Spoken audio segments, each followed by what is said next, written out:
is week 8 here at the LCS. I'm joined right now by Jensen, formerly known as Incarnation, for those that don't know, because maybe they see you and they think, oh, is that Incarnation? It's actually Jensen.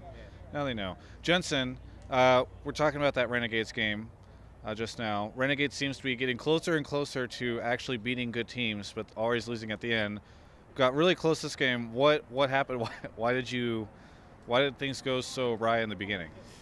I'm not really sure because I wasn't really a part of the early game so much. I think we took unnecessary fights early game and they came out on top of it. And then they just kind of got control of the early game. And then we just scaled into late game and we had better mid and late game decisions, I feel like. Was there any moments towards the end where you felt like it was over? Or did you guys always feel like it was? Because it's very funny. Sometimes after a game like that, I'll talk to a team and they'll be like, oh, we had that game the entire time. And then I'll talk to another team that's like, yeah, we thought we lost. I mean, I thought when I died in mid lane that this game was over because we were losing everywhere and I was starting to lose control because I died randomly.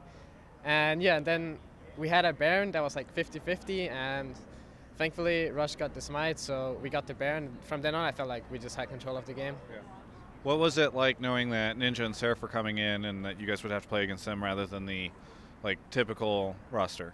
Well, I think they are stronger players both individually and like on a team-based level, so it would definitely make it a bit harder, but I still felt pretty confident going into the match. So, do you think their involvement was a key at all in the early lead that they gained? Well, like I said, I wasn't really part of the early game, but I think actually Crumbz played pretty well in the early game. Okay. Now, if you say that and this goes on Reddit, you'll just get flamed because everybody seems to think he's the worst player ever. Yeah, I know. That's kind of why I'm saying it because I think he played pretty good this game. So yeah. Okay. So do you think that sort of the criticism of him is overblown? I feel like when a team is losing a lot, people or Reddit analysts tend to put the blame on one guy. So yeah, for sure. But I'm not really sure. I don't watch him a lot, but I think the early game this game he played pretty good at least. Now this is week 8, week 9. Next week, the final week before we head into playoffs. What is the atmosphere on Cloud9? Like, how do you feel about where the team is headed going into the final week? Well, on Cloud9 we're all really good friends and pretty close, so the atmosphere is always really good even if we lose. So I think heading into playoffs, I think we are for sure a top 2 team even though CLG beat us last week. I think we have an edge on CLG, and versus Immortals I think we can pull off a win, so I think we're in a pretty good spot right now even though this game was pretty shaky. Any thoughts on CLG had that weekend where they beat Immortals and beat you, and then they went into Katowice, and they did not look as dominant as they did before. Mm-hmm. What was that like for you watching those games and from IEM and sort of seeing them on stage there? Well, I didn't have high expectations for CLG in the first place. I feel like the reason they won against good teams in NA in the first place was because they played this one style where they split pushed and caught team off guard, I guess. And in our game, they got a pretty early lead. So, yeah, I don't know. I think they're a good team, but I don't think they're better than us right now.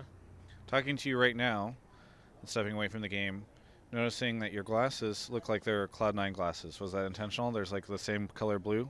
No, not at all. I just needed a new pair of glasses because the others were too big. Yeah. Did you have any realization before this interview that they were Cloud9 glasses? Nope, not at all. Do you think it was a subconscious thing? Yeah, I think so.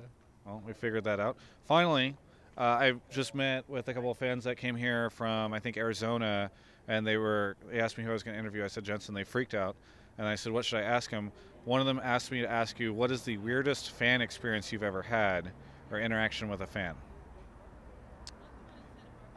So far I don't think I've had any weird interaction with a fan. I mean, no, not personally. I mean, the weirdest I've seen is Sneaky getting weird stuff from fans, but personally not really. Like gifts? Yeah, you can call it gifts. Okay. Yeah. Well, we won't dive too much into that because it's 2016 esports, not 2013. Is there anything that you would like to say to any of the fans out there, Jensen? Thanks to all the fans who support me, and thanks to our sponsors. Well, thank you so much for the interview. For everyone else, this is Yahoo Esports.